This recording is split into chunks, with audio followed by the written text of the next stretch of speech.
Hola, hola, ¿me escuchan? ¿Alguien me escucha? Eh, los chicos, ¿dónde van a estar conectados los estudiantes? Ya le están dando ingreso. Muy bien. Muy buenas noches, muy buenas tardes y demás. Sí, buenos días.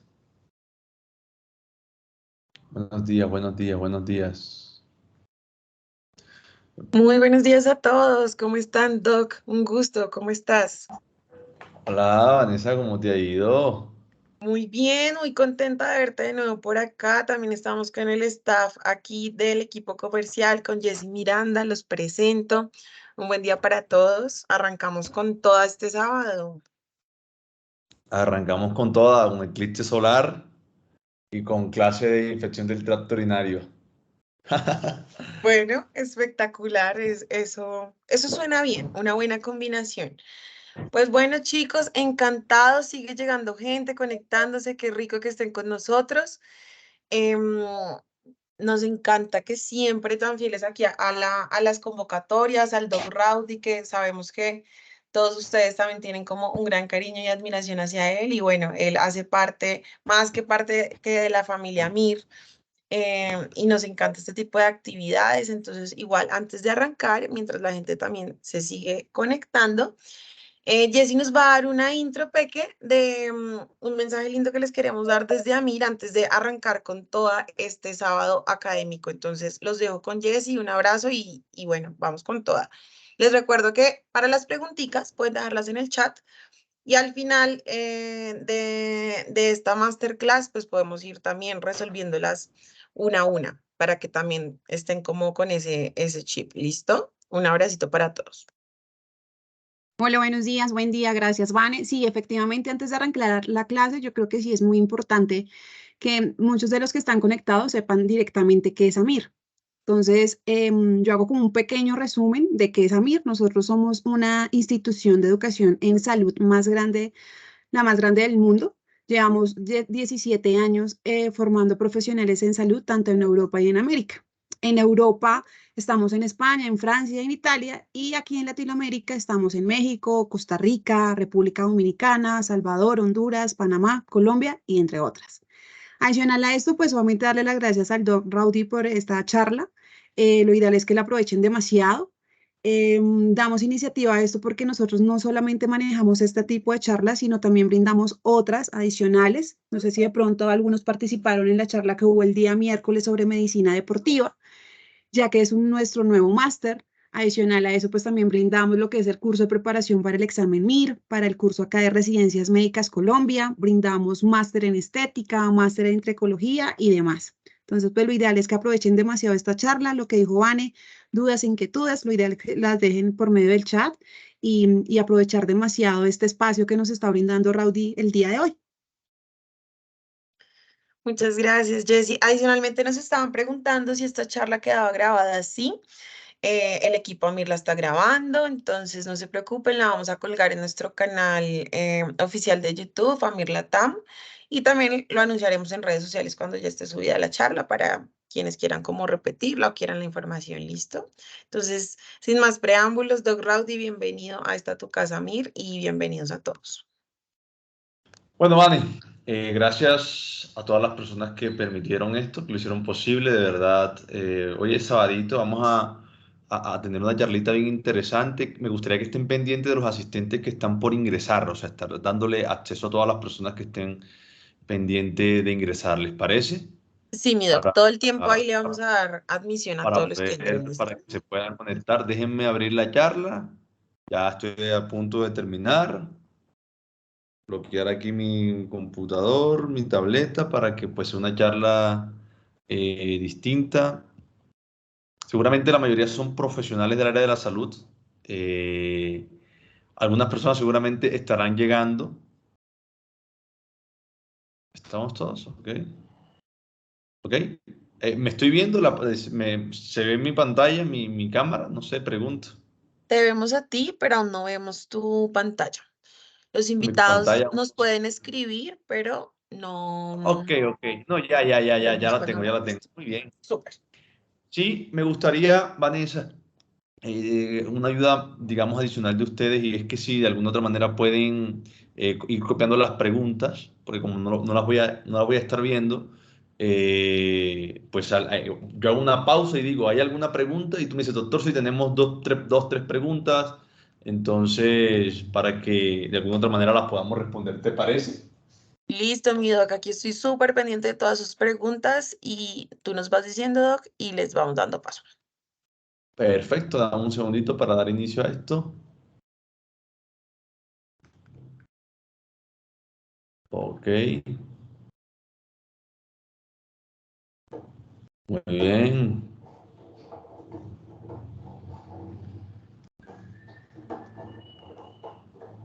Perfecto. Muy bien.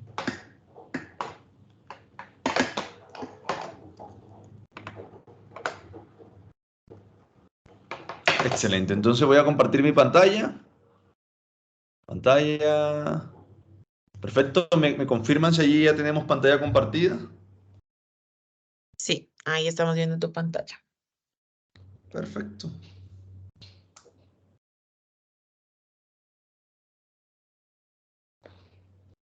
Excelente. Buscamos por acá. Keynote. Y compartir. Excelente, excelente. Entonces, este es un tema que me apasiona muchísimo por una gran particularidad. Digamos que yo, siendo estudiante de medicina, digamos, tenía un concepto muy distinto de lo que es la infección del tracto urinario, y de alguna u otra manera ahora, digamos, busco refrescar estos conocimientos porque mi mente cambió en el momento que hice la residencia en medicina interna. Básicamente porque muchas veces nosotros como profesionales de la salud damos tratamientos a infecciones urinarias que en realidad no lo son. A veces tratamos bacteriurias asintomáticas sin tener de alguna otra manera una indicación como tal para el tratamiento, y muchas veces omitimos el tratamiento en pacientes que realmente lo necesitan. Antes de comenzar, me gustaría que me escribieran ahí en el chat a qué se dedican, cuál es su profesión. La mayoría sé que son profesionales de la salud, y de dónde están viendo esta charla de infección del tracto urinario. Voy a leer algunos mientras ustedes copian. Mi Doc, nos escriben algunos que no se escucha bien. Yo te estoy escuchando perfecto y con buen volumen, pero algunos Ok. no. Entonces, no sé si tengas sus manos libres, tal vez, como por si acaso, pero creo que algunos sí nos están No, escuchando no. bien. Si nos comprueban, porfa, en el chat, si están Sí, por escuchando bien al favor, Van, Doc. ayúdame con eso, porque no, o sea, tengo muy buen internet, acabo de comprobar. Sí, yo te Tengo escucho buen súper. internet, estoy súper cerca del computador, Sí, todo está ya nos perfecto. están comprobando que sí, ya se escucha bien. Entonces, bueno, te cuento, nos están escribiendo de Honduras, Sí, nos escriben de Barranquilla, de Neiva, Huila, Puerto Viejo, Ecuador. Nos encanta que haya gente de todo el mundo por acá. Desde Perú también nos escriben, desde Pasto, Nariño, desde Nicaragua, desde la Universidad del Valle, ok, desde Caquetá. ok. Entonces, bueno, seguramente si escucharon y están escribiendo eso es porque me están escuchando muy bien. Entonces, para dar inicio a esta charla, vamos a hablar de infección del tracto urinario. Es una charla, como una masterclass, es algo práctico. Quiero que lo vean de esa manera, es algo que lo vamos a hacer muy práctico. Yo soy el doctor Raudy Reales, yo soy médico internista, actualmente soy docente universitario, hago parte del equipo de profes de AMIR, y bueno, me estoy cursando mi segunda especialidad en endocrinología clínica, que no tiene nada que ver con la infección del tracto urinario, pero que claramente nosotros como internistas tenemos que saber el enfoque inicial de estas patologías. Desde el punto de vista de clasificaciones, nosotros podemos hablar de diferentes infecciones urinarias. Infecciones del tracto urinario altas, infecciones del tracto urinario bajas. ¿Qué es importante que tengan en cuenta ustedes? Que nosotros, para hablar de una infección, generalmente, déjenme cerrar una ventana acá, que hay como algo afuera que me da paz y tranquilidad. Eso. Cuando nosotros hablamos de una infección del tracto urinario, generalmente hablamos de una colonización de bacterias que es muy posible que haya superado todos los mecanismos de defensa que tiene nuestro organismo o el tracto urinario como tal. y que generalmente tiende a producir unos síntomas. ¿Por qué digo generalmente? Porque tenemos este contexto de la bacteriuria asintomática que también, digamos, entra en las categorías de infección del tracto urinario y que recuerden ustedes, no todos los pacientes se tratan y vamos a hablar de cuáles sí debemos tratar. Ahora, es bien particular porque aunque nosotros tenemos otras estructuras dentro del sistema del tracto urinario diferentes al riñón o a la vejiga, como son los ureteres y la uretra, generalmente no hablamos de estas cuando nos referimos a infección del tracto urinario, sino cuando estamos en el contexto de, digamos, enfermedades de transmisión sexual. Por esta razón es extremadamente importante que tengamos dos cosas claras en la mente. La pielonefritis es la infección del parénquima renal que generalmente tiende a producir un síndrome sistémico y la cistitis es la infección de la vejiga. Algunas literaturas hablan que es del músculo detrusor de la vejiga que se encuentra irritado y que en consecuencia va a producir una molestia muy importante. Algo para tener en cuenta es que las mujeres, digamos, tienen mayor predisposición de tener infecciones del tracto urinario por lo corto que es su uretra. Ahora, la bacteriuria asintomática es la presencia de bacterias en orina. Generalmente esto lo determinamos por medio de un urocultivo, más de 100.000 unidades formadoras de colonia, en ausencia de síntomas. Pero ojo, hay en algunos pacientes que requieren tratamiento, que vayan a ser sometidos a cirugía oftalmológica, cirugía neurológica, cirugía cardiovascular, pacientes que tengan patología estructural obstructiva del riñón, pacientes que vayan a ser sometidos a cirugías urológicas, o las mujeres embarazadas, ¿no? Que en la actualidad, por cierto, genera un montón de controversia, pero que claramente, digamos, generando el beneficio a la mujer embarazada, muchas veces la tratamos. Entonces, una de las clasificaciones es hablar de cada una como tal, otra es definirlas en altas y bajas.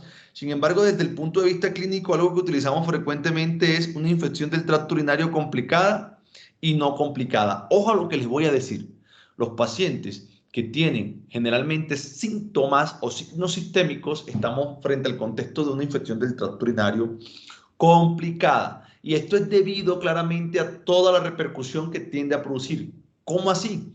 Las principales causas de sepsis en el mundo son las infecciones urinarias y las infecciones del tracto respiratorio inferior, como las neumonías. Por tal razón hay que prestarle gran atención ya que los pacientes pueden complicarse. Desde el punto de vista clínico, por definición, la pielonefritis se define como una infección del tracto urinario complicada independientemente de que tenga alteraciones parenquimatosas o no. ¿Por qué? Por la repercusión sistémica. Ahora, muchas veces nosotros lo que hacemos es definirlo de acuerdo a las manifestaciones clínicas. Entonces, la pielonefritis como patología es una infección del tracto urinario aguda acompañada de signos y síntomas que sugieren extensión más allá de la vejiga. Es decir, que hay un compromiso sistémico. ¿Qué más puede tener un paciente que tiene una pielonefritis o cómo hacemos el diagnóstico? Fiebre, escalofrío, fatiga, malestar general, dolor en el costado, sensibilidad en el ángulo costovertebral y ojo, en los hombres puede haber dolor pélvico o dolor perineal generalmente cuando, además de tener un proceso infeccioso a nivel del parénquima o de la vejiga, también tenemos infección de la próstata y esto puede ocurrir con alta frecuencia. Entonces, casi que el tratamiento es similar, pero el abordaje tiene que ser, digamos que de alguna u otra manera, pertinente o agresivo. No agresividad en el tipo de antibiótico, sino en la pertinencia, en la rapidez y que busquemos el perfil que mejor beneficie a este paciente. En este sentido, tenemos otras patologías, básicamente como es la cistitis, que es un síndrome que produce manifestaciones como ardor al orinar, orina de color oscuro, tenesmo vesical, pujo vesical, entre otras. Las cistitis generalmente no se consideran complicadas.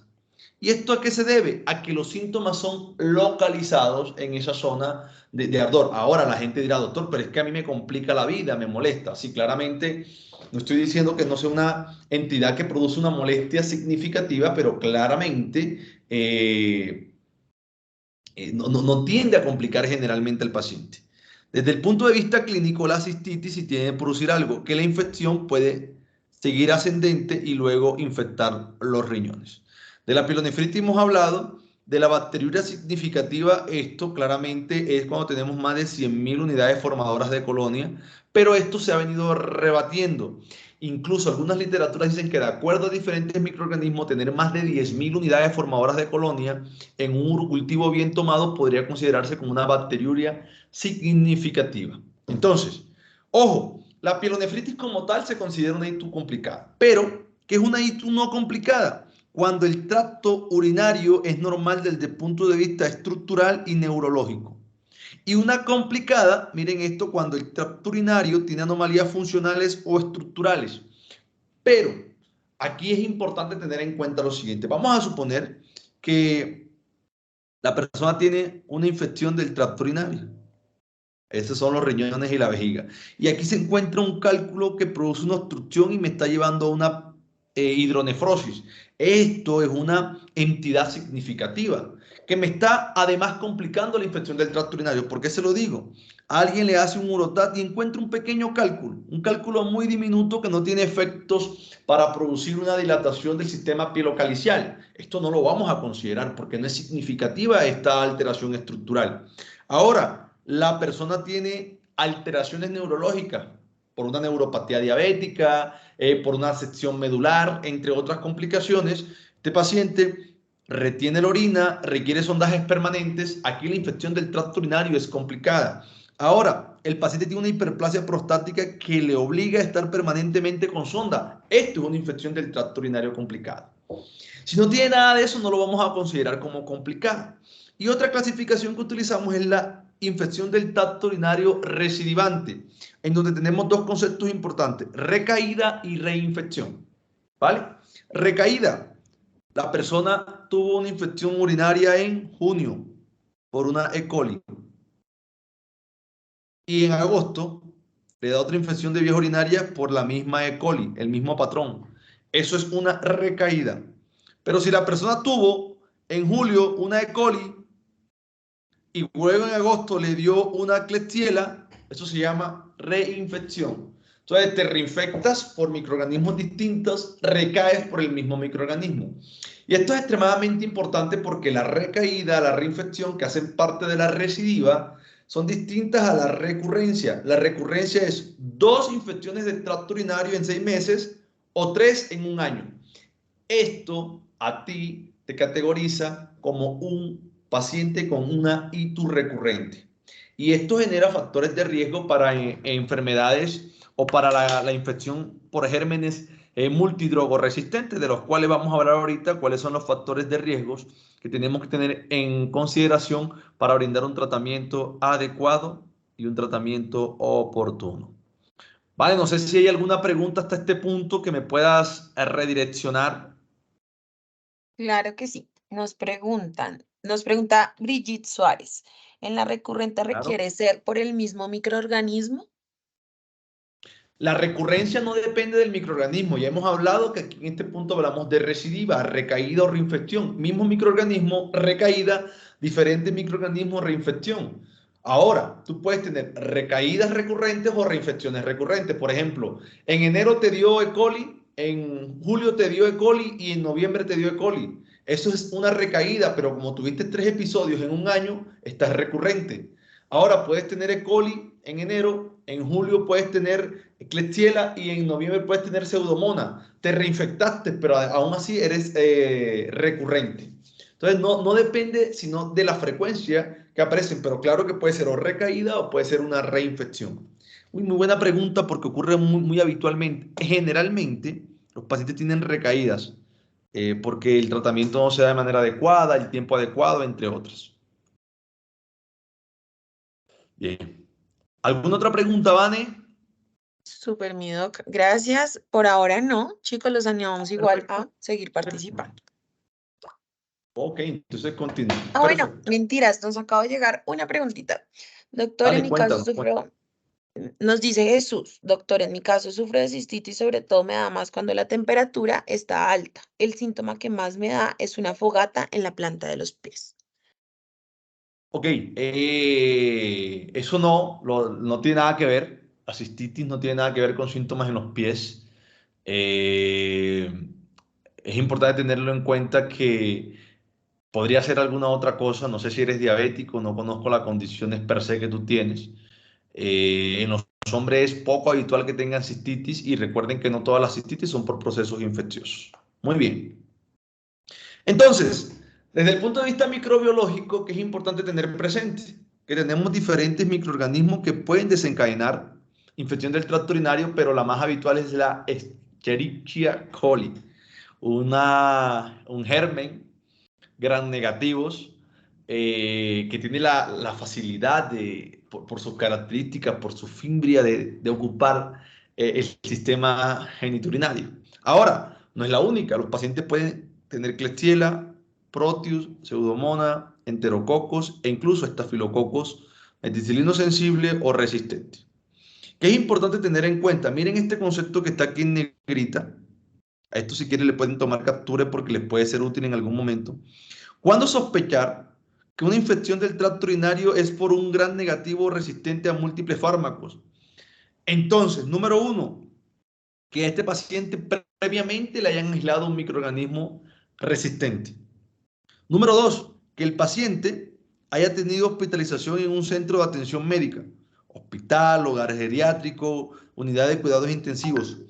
Que, ojo a este dato extremadamente importante, haya usado previamente medicamentos como las fluoroquinolonas, el trimetoprim o betalactámicos de amplio espectro. Esto es extremadamente importante porque muchas veces los pacientes comienzan a recibir tratamientos ambulatorios para cualquier infección o para cualquier otra cosa muy sencilla con medicamentos como la levofloxacina, la moxifloxacina. Tú dirás, pero bueno, no pasa nada. O con el trimetoprim sulfamethoxazol de manera indiscriminada. O que hayas viajado a alguna parte del mundo con altas tasas de multidrogoresistencia, ¿no? Entonces, siempre tener estos datos presentes son 4 preguntas que tienes que hacerle al paciente para definir si estamos en riesgo. ¿Por qué? Porque si el paciente tiene alguno de estos datos y yo estoy sospechando en una E. coli, no le voy a tratar inicialmente con cefalexina, ¿no? O con cefazolina o con cefalotina. Yo optaría por un medicamento que me cubra MDR, multidrogoresistencia, de acuerdo al perfil que yo tenga en el hospital o en la zona donde viva. Este es un artículo bien interesante que nosotros publicamos en la ciudad de Barranquilla. Se llama Prevalencia de bacterias gram negativas con patrón de resistencia, fenotipo BLE y ANC, causantes de infecciones urinarias. Digamos, un estudio junto al doctor Iván Zuluaga, infectólogo de la ciudad de Barranquilla. Y nosotros evaluamos cerca de 192 urocultivos e identificamos que cerca del 43% tenían una resistencia, ¿no? Esto es bastante interesante porque algunos tenían ANSA y otros tenían BLE. Por tal razón, es significativa la resistencia que está en los patógenos que causan infección del tracto urinario. Ahora, ¿qué es habitual? Que la cistitis en la mujer, que la pielonefritis en la mujer, pero ambas, sin descartar, sin descartar, pueden dar en los hombres. Síntomas de cistitis, disuria, frecuencia y urgencia urinaria, dolor suprapúbico y hematuria. Esto también puede ocurrir. Y la pielonefritis, dolor lumbar, fiebre, escalofrío, dolor en el costado, dolor en la palpitación, a la palpación del ángulo costovertebral, que es la puño percusión ahí positiva en esa zona de la región dorsal que nosotros le hacemos al paciente. En este sentido, aquí se me borraron algunas cosas. ¿Cuáles son las complicaciones que puede tener un paciente que tiene infecciones del tracto urinario? Pues bacteriemia, pues claramente estos conceptos se han revaluado un poco, pero sepsis, disfunción multiorgánica, choque y enfermedad renal aguda, que es lo que se conocía anteriormente como insuficiencia renal aguda, pero se pueden acceder, ¿verdad? Los pacientes pueden entrar en lesión renal aguda claramente, puede haber una pielonefritis santuogranulomatosa, entre otras complicaciones que pueden hacer que los pacientes tengan, digamos, un deterioro, no solamente de su calidad de vida en el momento de la infección, sino posterior, porque pueden quedar con secuelas importantes. Perfecto. ¿Alguna duda hasta acá? ¿Alguna pregunta, Vane? Sí, mi doc, ya tenemos varias dudas. A ver, nos preguntan, ¿dónde se clasificaría un paciente que ha tenido 2 episodios en el año y que tiene síntomas, dolor y ardor al orinar, urgencia miccional y sangre en la orina? Si ha tenido 2 episodios en un año, hay que ver el periodo. Si tuvo uno en enero y tuvo ahora otra en agosto, todavía no se clasifica como recurrente porque tiene que ser en un periodo de 6 meses. Entonces no es recurrente. Ahora, podría ser una recidiva, una reinfección. Tendríamos que identificar cuál fue el germen que la infectó. Y si tiene síntomas urinarios irritativos frecuentes, hay que evaluar la presencia de cistitis. Y hay que mirar si existen factores o que ya esté colonizada, ¿no? Algunos pacientes requieren tratamientos con fosfomicina, con nitrofurantoína, y esto va a depender de qué, del germen que encontremos para determinar cuál es el tratamiento ideal para cada uno de ellos. Según las manifestaciones clínicas, podríamos dejarlo como si fuera una cistitis, pero tocaría evaluar el contexto completo del paciente. Listo, nos pregunta Jessica, ¿cómo así viajar a partes del mundo con alta tasa de organismos?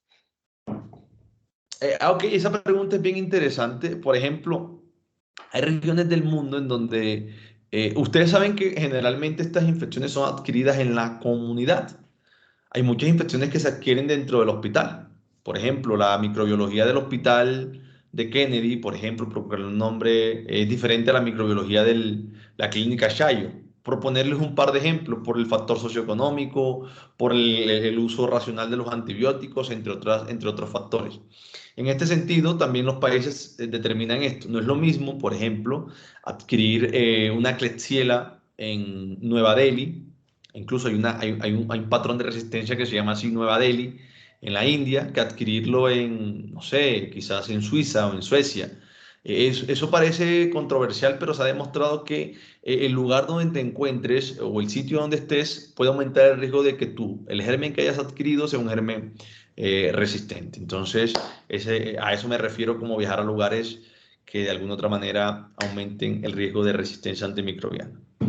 Para hacer el enfoque diagnóstico es muy importante tener en cuenta la presentación clínica, el examen físico, uroanálisis y grano de orina que nos pueden ayudar, el urocultivo, estos que están acá, hemograma, PCR, BCG, función renal, nos ayudan a hacer una aproximación diagnóstica y ojo, no a todos los pacientes le vamos a hacer imágenes, a quienes sí. Número uno, una imagen que podríamos utilizar sería la TAC, la urografía o el eco o ultrasonografía de vías urinarias. Número uno, pacientes que tengan antecedentes de patología obstructiva. Número dos, el paciente que no ha mejorado a las 48 o 72 horas de inicio de antibiótico.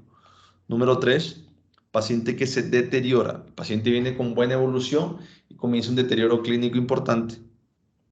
Y hay una indicación que genera bastante controversia y es que algunos pacientes que tienen un compromiso inmunológico, le podríamos realizar una imagen porque tienen mayor riesgo de complicaciones. ¿Para qué? Para ver el parénquima renal. ¿En busca de qué? De complicaciones, abscesos, pielonefritis granulomatosa, que es mucho más habitual en los pacientes con diabetes o con algún estado de inmunosupresión, pero básicamente es para buscar complicaciones, no para hacer diagnóstico de infección del tracto urinario. Perfecto. Entonces, ahora, ¿en dónde manejo mi paciente? ¿A quién debo hospitalizar? La respuesta, los pacientes con infección del tracto urinario complicada. Recientemente alguien me decía, doctor, desde el punto de vista genérico, o desde el punto de vista más conceptual que usted quiera ver, la pielonefritis no es una infección urinaria complicada, por definición. Quizás no, quizás sí. ¿Por qué por definición no? Pues claramente porque no necesariamente tiene que haber una complicaciones o alteraciones estructurales o funcionales del riñón o del sistema nervioso del riñón.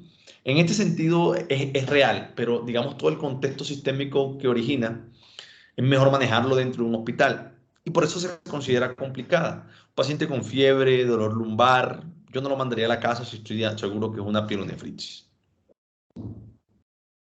Ahora, vamos a mandar al paciente para la casa.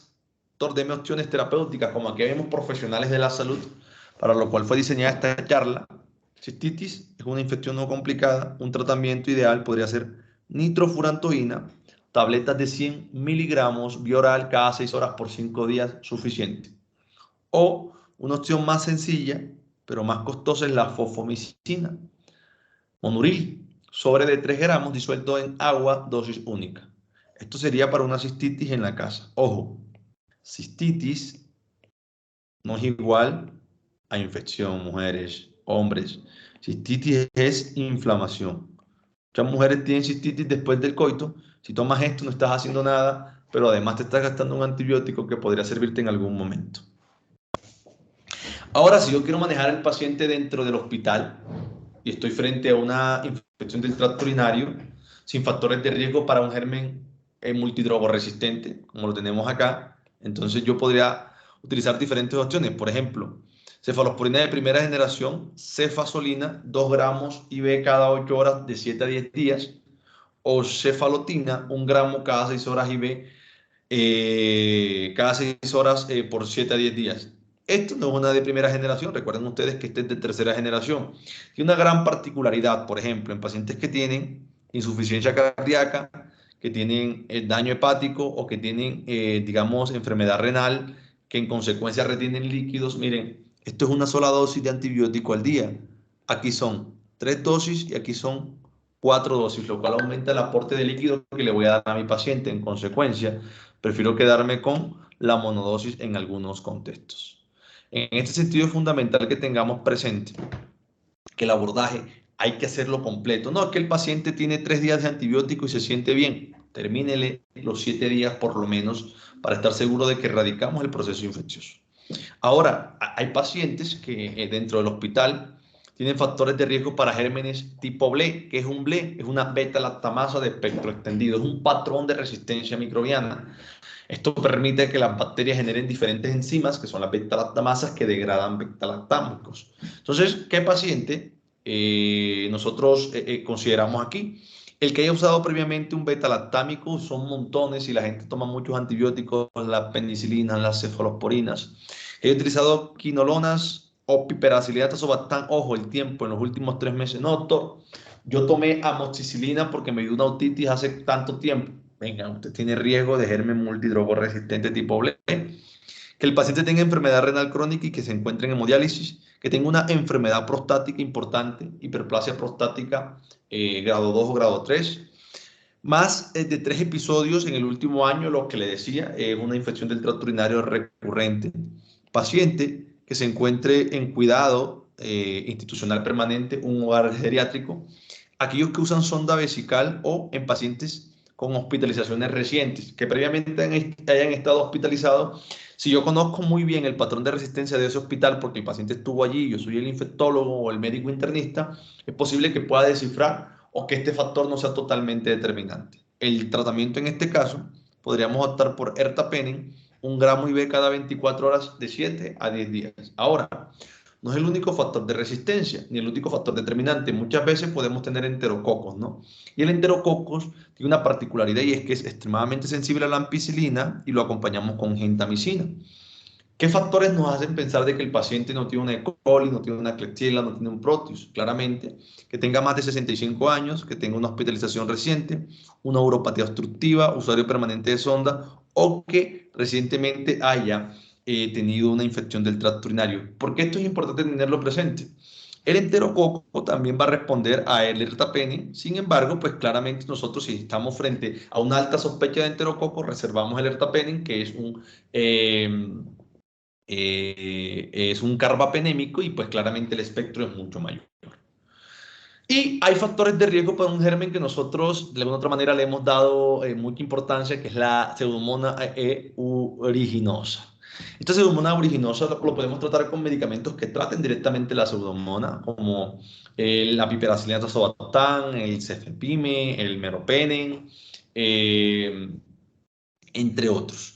¿Qué es importante tener en cuenta en este contexto? Que los factores de riesgo son similares, pero hay algunos cambios. Por ejemplo, la edad es mayor de 79 años, que previamente hayas utilizado un antiseudomónico como la levofloxacina, distintos a los que están allí, que haya tenido recientemente una hospitalización, pero en la unidad de cuidados intensivos, transferencias desde otras unidades hospitalarias, que el paciente tenga dispositivos invasivos como catéter venoso central o que tenga una inmunodeficiencia severa.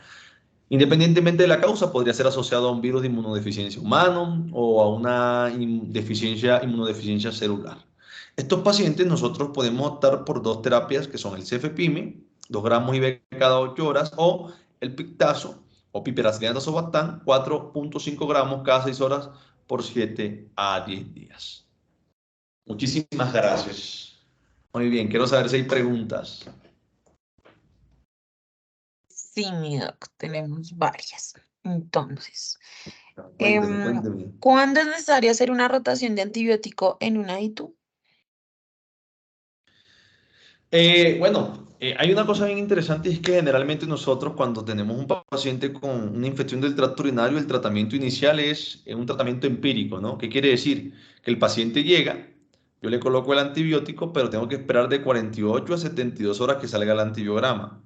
Si el germen que me sale no me está cubriendo este antibiótico, yo hago la rotación de antimicrobiana. Es la única indicación. ¿Por qué? Porque si el paciente se complica, yo tengo que tomar nuevamente un cultivo a ver si de pronto el patrón de resistencia ha cambiado, imágenes para determinar. Y ojo, si el paciente no tiene mejoría, también podríamos optar por una rotación antimicrobiana para aumentar el espectro de cubrimiento antimicrobiano. Listo, doctor. Paciente de 72 años con doble sistema pielocalicial derecho con FA controlada, cardiomiopatía hipertrófica septal obstructiva controlada, pero esporádicos síntomas disuria y polaquiuria con ecolivelem, navega tubo, se cubre por 7 días. Sorry que no No, soy todo que leo. ese paciente, esa pregunta está súper interesante. Y ese paciente, no te angusties, no te angusties, Vane. Ese paciente necesita, por las manifestaciones clínicas que me están contando, doctores, nosotros necesitamos tratar una posible cistitis, ¿no? El tratamiento ideal en ese paciente es la fosfomicina. Si me preguntan, fosfomicina, dosis única. 3 millones de unidades sería suficiente. Inténtenlo porque, pues, es una sola dosis, además tiene una cardiopatía hipertrófica septal obstructiva, bien complejo porque hay otras comorbilidades y lo ideal es que este paciente no. Ahora, nosotros podríamos intentar hacer una o sea, el paciente podría estar colonizado, descolonización es un poquito más complejo, el tratamiento es un poco más largo, a veces tienen que hacer un tratamiento por 1, 2 hasta 3 meses con antibiótico. Pero si tienes cistitis esporádicas, hay que revisar primero cómo está su estado neurológico de la vejiga, pero el tratamiento ahí sería la fosfomicina, sin duda. Listo, nos pregunta Andrea Toro. Buenos días, doctor. De entrada, ¿debemos solicitar el urocultivo o solo en caso de pielonefritis? Doc, mira, hay una cosa bien interesante y es que el diagnóstico, esa pregunta es bien, bien bonita, porque el diagnóstico de cistitis es un diagnóstico netamente clínico, disuria, polaquiuria, tenesmo, pujo, coluria. Pero si el paciente es recurrente, si el paciente es recidivante, es decir, infecciones urinarias todos los meses, es preferible hacerle un urocultivo. En la sospecha de una pielonefritis siempre lo necesitamos. En teoría, el diagnóstico de la pielonefritis, de la cistitis, como el contexto de una infección de vías urinarias, requiere signos y síntomas y la confirmación de un germen. ¿Por qué no tomamos urocultivo? Porque la cistitis, si la enfermedad está localizada con el tratamiento adecuado, en 7 días va a mejorar. Entonces, esperar 72 horas para definir la rotación de un antibiótico no es considerado, pero en la cistitis no, pero en la pielonefritis claramente sí. Necesitamos hacer un urocultivo. ¿Puedo manejar una pielonefritis con fluoroquinol, fluoro, sorry que ¿Una me qué? cuesta. Una pielonefritis. Sí, con fluoroquinolonas. Sí, sí, con fluoroquinolonas. Vale, sí, sí se puede, pero recuerden ustedes que estos antibióticos, por ejemplo, las fluoroquinolonas que tienen un adecuado espectro antiseudomónico, en caso tal que las encontremos y queremos dar tratamiento en la casa, es posible que podamos continuarlo, pero resérvenlas especialmente para nosotros los países andinos, México, Colombia, Ecuador, Perú, Chile, porque nosotros tenemos unas altas tasas de tuberculosis y esa es la segunda línea de tratamiento. Entonces, reservar esos antibióticos para cuando sea estrictamente necesario. Mi recomendación es esa, pero sí se podrían tratar, sí se pueden tratar claramente. Súper, nos pregunta Nayib desde Nicaragua. En una pielonefritis con absceso patrón hipoecogénico en USG, ¿cambia el manejo, uso de combinaciones, mayor cantidad de tiempo de tratamiento? ¿Qué podría decir por su experiencia? Ok, esa pregunta resulta más que interesante por algo bien particular y es que generalmente los accesos, digamos, requieren muchas veces manejo multidisciplinario. Se puede ser por urología o por radiología intervencionista. Los accesos, el tratamiento inicial es el drenaje, donde esté. Acceso hepático, drenaje. Acceso del psoas, drenaje. Acceso profundo de piel y tejido blando, drenaje. Acceso pulmonar, drenaje. Acceso del riñón también requiere un abordaje, drenaje, ya sea abierto o cerrado, pero generalmente estos pacientes tienen factores de riesgo para gérmenes MDR o multidrogoresistentes. Muchas veces ya tienen el cubrimiento completo. Por ejemplo, que vean como necesitan meropenem, porque estamos sospechando de que la paciente tiene una pseudomona o un patrón ble, entre otras cositas. No rotamos, lo que hacemos es cultivar el drenaje del cultivo y determinar si hay otro patrón o hay otro germen que cause los accesos renales. Doc, ¿cuáles son los medicamentos recomendados durante el embarazo y la lactancia? ¿En qué sentido? Si En la Erika infección nos, del tracto urinario. si Erika nos aclaras, ahí la Mira, pregunta. en el embarazo nosotros utilizamos las aminopenicilinas, ampicilina, moxicilina, podemos utilizar la cefalosporina de primera generación, cefalexina, cefradina, podemos utilizar la nitrofurantoína y en la lactancia es muy similar, muy similar. Pero eso es lo que usamos generalmente. En las mujeres embarazadas hay un contexto que es la bacteriuria sintomática y generalmente la tratamos con estos antibióticos, ¿no? Amoxi, ampicilina, cefradina, cefalexina, nitrofurantoína. En ese contexto nos movemos para tratar. La mayoría responde de manera adecuada, ¿no? Porque no hay un compromiso sistémico en nuestros pacientes. Listo. Ahora, se hospitalizó cefalotina, cefazolina, también podrían ser una buena opción. Ojo, si me sale un germen que no responde a estos antibióticos, tengo que ponerle el antibiótico que el paciente necesita. Nos pregunta Jocelyn, ¿paciente con sonda vesical permanente se puede descolonizar? Es muy difícil, muy difícil. Recuerden ustedes que el riesgo de bacteriuria sintomática aumenta 10% por cada día que la persona tenga una sonda vesical puesta. O sea que al día 10, el 100% tienen colonización. El objetivo es que no, o sea, el objetivo no, y en la medicina actual es muy difícil que un paciente quede con sonda permanente, a menos de que no tenga un cáncer de próstata intratable, y claramente si está intratable la expectativa de vida es muy baja. Pero si nosotros somos juiciosos con el paciente, no debería existir el paciente que tenga toda su vida sonda permanente. Me ocurrió ahora que estuve la semana pasada en una brigada, en una región de aquí de Colombia, en La Guajira, vi un señor que tiene 3 años de tener una sonda y la tiene porque no le han dado cita con el urólogo. Entonces eso es un despropósito.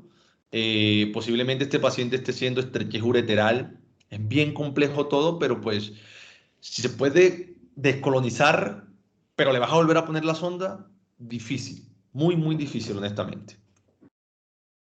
En la pielonefritis asociada a pseudonomas, ¿qué fármaco es el preferencial?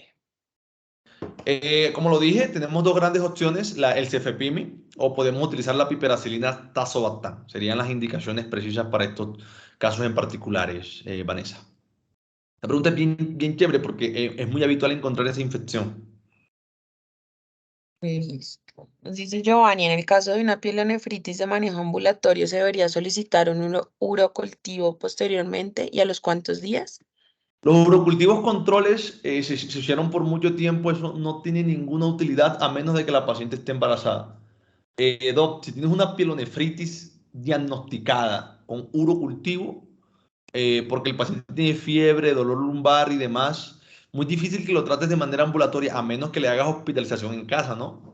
Es decir, que le pongas antibióticos endovenosos, porque si no, la respuesta es casi nula.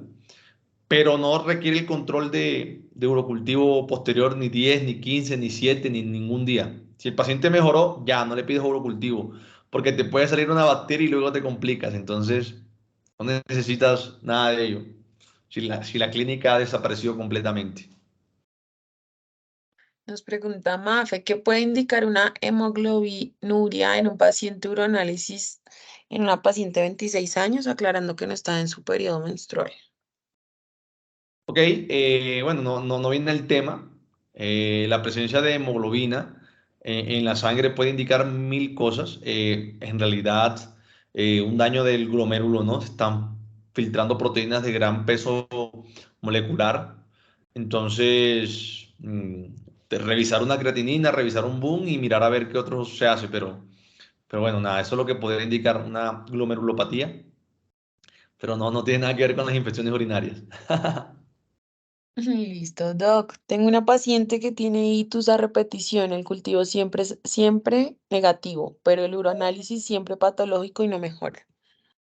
Ok, el uroanálisis no hace diagnóstico, el diagnóstico lo hace el urocultivo. Si tienes infecciones del tracto urinario a repetición, cistitis con urocultivos negativos, es posible que se trate de una cistitis intersticial. ¿Por qué? Porque generalmente lo que encuentran o lo que ven es la presencia de 2 o 3 cruces de bacterias, eso puede ser por contaminación y podemos tener leucocitos por la inflamación de la vejiga sin tener infección. Entonces podría ser una cistitis intersticial y no una cistitis por un proceso infeccioso bacteriano. Super, mi Doc, tenemos varias preguntas más. Tú me dirás Hagamos 5 más, me encantan, me encantan. Creo de que una. eso me gusta mucho. Súper. El uroanálisis da el diagnóstico de infección de vías urinarias en primer nivel. ¿Cómo? Repítemela. El uroanálisis da el diagnóstico de infección de vías urinarias en primer nivel. El diagnóstico es con clínica, doctores. El diagnóstico es con clínica y eso tiene que quedarles en la mente. Doctor, me arde para orinar. Cuando voy al baño siento que no orino completo y tengo la orina oscura. Usted tiene una cistitis. Le puedes hacer el uroanálisis. Si te sale normal, sigue teniendo una cistitis. Doctor, tengo fiebre, la orina está de color oscuro y me arde en la región lumbar. El urocultivo, el uroanálisis te puede salir normal, que eso es posiblemente una pielonefritis. El diagnóstico se hace con urocultivo. El uroanálisis y el grano de orina nos ayudan a pensar en que posiblemente exista. Son pruebas de tamiz o tamizaje y las pruebas de tamizaje no hacen diagnóstico. Super, Doc. Doc, en el caso de una infección de tejidos blandos con signos francos de inflamación sistémica, ¿cuál es la primera elección de antibiótico empírico previo al cultivo más GRAM o es necesario esperar el cultivo? Bueno, es importante que entendamos que estamos hablando de infección del tracto urinario, pero en las infecciones de piel y tejidos blandos el tratamiento va a depender de la causa común. Por ejemplo, si es erisipela, un estreptococo; si es una celulitis, es un estafilo; si es un absceso, probablemente un germen que esté produciendo esporas o que cause ese tipo de cosas y cubrirlo con clinda, porque cubren aerobios, pero... No, no hay que esperar cultivos. Nunca se espera cultivos, sino que se inicia tratamiento empírico, es decir, antes de determinar el germen. Infección del tracto urinario, doctores, no infecciones generales, ¿no? Para poder focalizar las preguntas. Listo. Doctor, fosfomicina a dosis de 3 gramos, dosis única en embarazadas es recomendable. La fosfomicina en embarazadas no la utilizamos de manera habitual. Ya he dicho cuáles son las opciones en las mujeres embarazadas: amoxi, ampi, cefradina, cefalexina, nitrofurantoína, incluso hasta las quinolonas. El primer trimestre se podrían utilizar con muchísima precaución. Doc, si todas las cistitis no son por infecciones, puedo tratarlas sin problemas con Bladuril, flavoxato, clorhidrato de 200 miligramos. Repíteme la pregunta. Si todas las cistitis no son por infecciones, puedo tratarlas sin problemas con Bladuril, flavoxato, clorhidrato de 200 miligramos. Ok, sí, se pueden tratar. El Bladuril es un antiespasmódico urinario. Lo puedes tratar y eso tendría que mejorar o con buscapina simple o con toma de suficiente agua. Respecto a la pregunta anterior, nosotros en las mujeres embarazadas utilizamos antibióticos que ya estén de alguna otra manera. Eso lo hace más el gineco porque pues es quien aborda estos pacientes. La fosfomicina atraviesa la barrera placentaria, es segura. Sin embargo, nosotros tenemos una particularidad con la fosfomicina, es que la fosfomicina cubre gérmenes resistentes. Entonces, yo no me gasto un antibiótico a menos de que sea extremadamente necesario, que cubre gérmenes resistentes para tratar una cistitis muy simple. Conservación de los antibióticos, ¿no? Recuerden que se cree que la próxima pandemia va a ser por gérmenes multidrogoresistentes. Entonces, tenerlo presente. Súper. En una persona con uso de sonda de larga evolución, ¿cuáles son los signos de infección y el tratamiento? Muy difícil, es muy difícil. A veces los pacientes no tienen disuria porque no orinan por la uretra. La polaquiuria es difícil cuantificarla porque la sonda está conectada a un cistofló.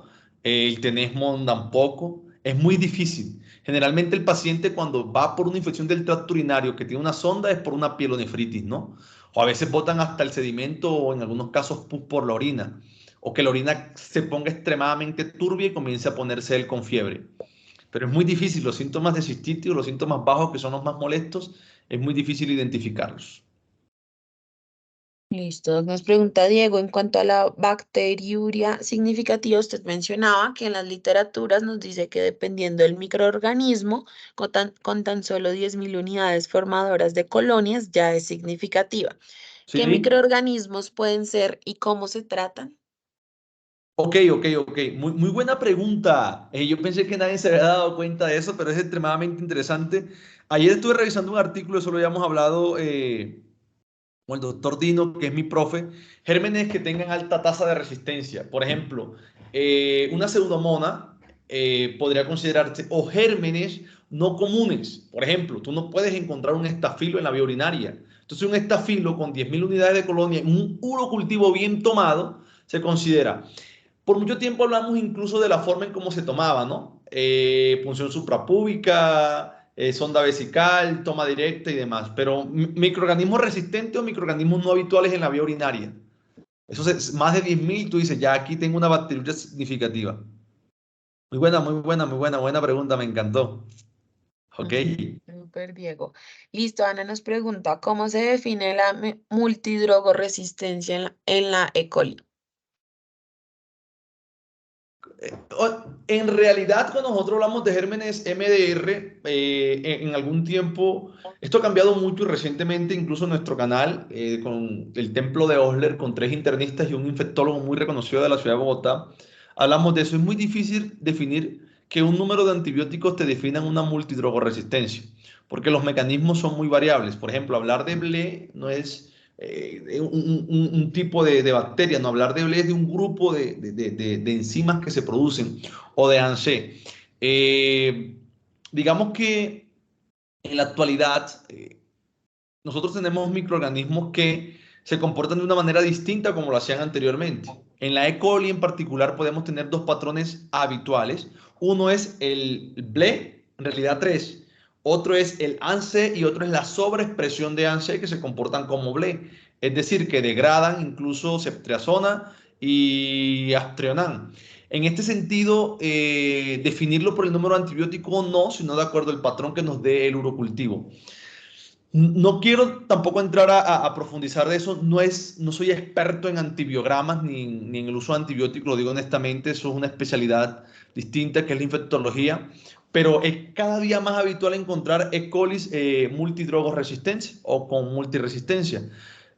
Como les digo, por mucho tiempo nosotros hablamos, no, si tiene resistencia a un antibiótico, es resistente. A 2 antibióticos es drogoresistente. Y si tiene 3 antibióticos o más, es multidrogoresistente, pero eso se abolió hace ya muchísimo tiempo.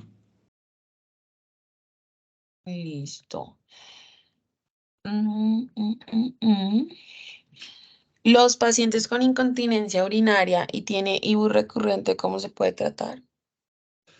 La incontinencia urinaria es posiblemente debida a un trastorno neurológico o a un trastorno estructural, por ejemplo, que haya tenido varios partos por cesárea, haya tenido partos vaginales con descenso de vejiga o cistocele. Hay que tratarlas como si, y infección de vías urinarias bajas con alto riesgo de que sean complicadas y el tratamiento no cambia, porque recuerden ustedes que lo que nosotros vamos a determinar es cuál es el posible germen que está causando esto para poder dar un tratamiento oportuno en el tiempo adecuado o en el momento adecuado. ¿Vale? Listo.